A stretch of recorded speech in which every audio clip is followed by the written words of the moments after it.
Hello guys, আসসালামু আলাইকুম। আশা করি সবাই ভালো আছেন। যে যেখান থেকে আমার ভিডিওটা দেখছেন তাদেরকে অনেক শুভেচ্ছা জানিয়ে আমি আমার ভিডিওটা শুরু করছি। গাইস, আজকে আমরা চলে এসেছি ঢাকার মধ্যে সোনারগাঁ জাদুঘরে। পুরোটা ভিডিও আপনি দেখলে বুঝতে পারবেন সোনারগাঁয়ের ঐতিহাসিক কিছু দিক আমি তুলে ধরবো। আর এই জায়গাটা আমি অনেক শুনেছি অনেক সুন্দর নাকি হয়। সো আমি প্রথমে ঢুকতেই অনেক ভালো লাগেছে, মন মুগ্ধকর একটা জায়গা, মন জোড়ানোর মতন একটা জায়গা। আর ঐতিহাসিক জায়গা সবসময় ভ্রমণ করতে আমার সত্যি অনেক ভালো লাগে। সো আমার সাথেই থাকুন। আর পুরোটা ভিডিও জুড়ে রয়েছে সোনারগাঁয়ের ঐতিহাসিক কিছু তথ্য এবং বৈচিত্র্যময় দৃশ্য।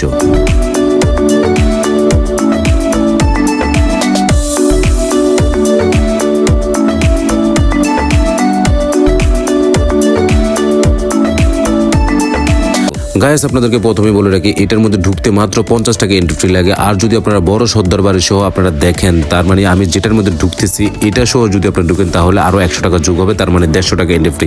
গাইস, এটার মধ্যে নাকি অনেক পুরনো জিনিসপত্র জাদুঘরের মতন আছে। জাদুঘরে ধরতে গেলে এখানে অনেক পুরনো জিনিসপত্র আছে। সো আমি এই জিনিসটা তো কোনোভাবেই মিস করবো না, আর আপনাদেরকে অবশ্যই দেখাবো।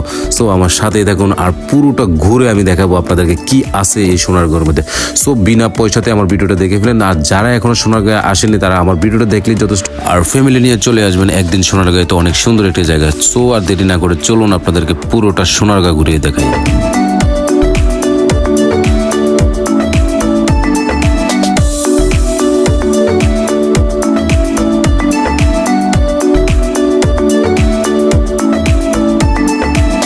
গাইস, বিশ্বাস করেন আমি যেদিকে তাকাচ্ছি সেইখানেই ঐতিহাসিক কিছু না কিছু ছাপ দেখতে পাচ্ছি। আমি মানে সত্যি মুগ্ধ। আমি এত সুন্দর একটি জায়গা আমি কেন আগে আসলাম না। আর এইখানে যে ডিজাইনটা আপনারা দেখতে পাচ্ছেন পুরোটা সোনারগাঁয়ের ডিজাইনটা এইখানেই আছে। সো আমি আপনাদেরকে কি না দেখাবো সব কিছু আজকে দেখাবো ইনশাল্লাহ। গাইস, সত্যি কথা বলতে আপনারা ঘরে বসে না থেকে অবশ্যই আপনার পুরো দেশটাকে দেখতে হবে। পুরো দেশটা দেখা শেষ করে অবশ্যই বিশ্বকে দেখবেন, কারণ বিশ্বের অনেক মানুষই কিন্তু আমাদের দেশে আসে এগুলো দেখার জন্য।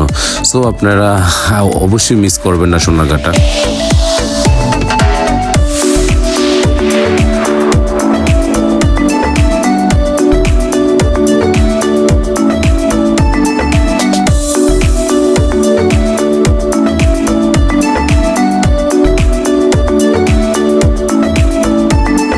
আর গাইস, এখানে যদি আপনি আসেন তাহলে অবশ্যই সকাল সকাল আসতে হবে, কারণ সারা দিন লাগবে আপনার এই পুরোটা সোনারগাঁ ঘুরে দেখতে।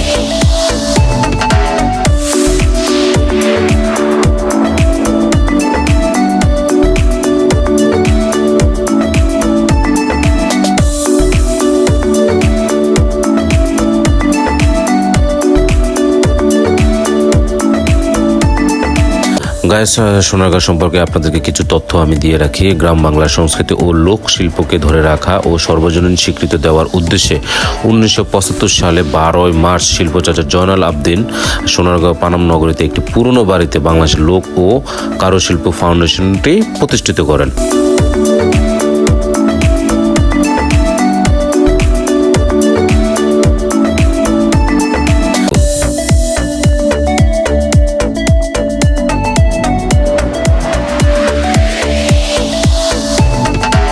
গাইস, একটা জিনিস আপনি সত্যি অবাক হবেন, পানাম নগরের ঠাকুরবাড়ি ভবন ও ঈশাখার তোরণ এই দুই স্থাপনাকে একত্র নিয়ে প্রায় 16 হেক্টর জায়গা জুড়ে লোক ও কারুশিল্প ফাউন্ডেশনটি বিস্তৃত রয়েছে।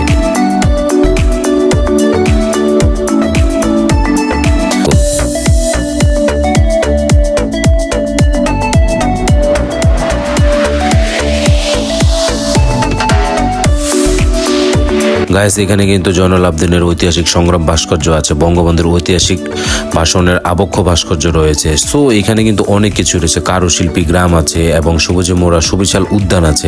সবকিছু মিলিয়ে জয়নাল আবদিনের যে স্মৃতি জাদুঘরটা সেরা একটা জায়গা।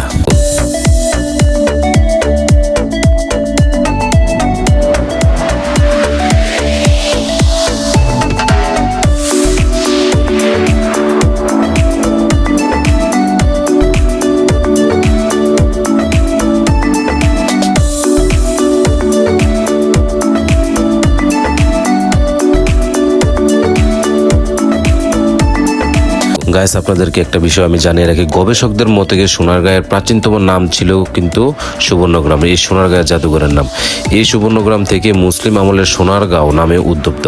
প্রবাদ আছে, মহারাজ জয়দব্বজের সময় এই অঞ্চলে সুবর্ণ বৃষ্টি হয়েছিল বলে এই স্থানের নাম সুবর্ণগ্রাম নামে পরিচিত লাভ করা হয়েছিল। কিন্তু কেউ কেউ বলে বার ভূঁইয়া এবং প্রধান ইশাকার স্ত্রী সোনা বেবির নাম অনুসরণেই এর নাম এখন হয়েছে সোনারগাঁ। সো সোনারগাঁ বাংলাদেশের ইতিহাসের এক গৌরব উজ্জ্বল প্রাচীনতম জনপদ।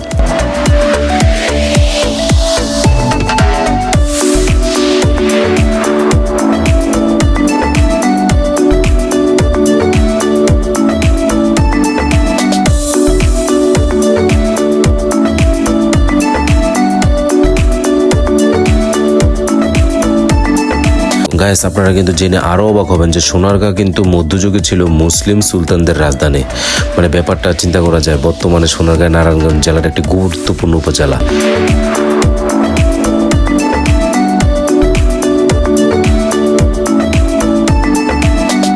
সো গাইস আমরা এখন দেখলাম সোনারগাঁয়ের ঐতিহাসিক সর্দার বাড়িটা। সো আমি কিন্তু জয়নুল আবদিনের যে ভাস্কর্য, জয়নুল আবদিনের স্মৃতি যে জাদুঘরটা আছে ওইটা নিয়ে আরেকটা ভিডিও থাকছে নেক্সট ব্লগে। সো আপনারা সবাই মিস করবেন না। সো আজকে আর নয়, ভালো থাকবেন, সুস্থ থাকবেন, আবার দেখা হচ্ছে। আসসালামু আলাইকুম।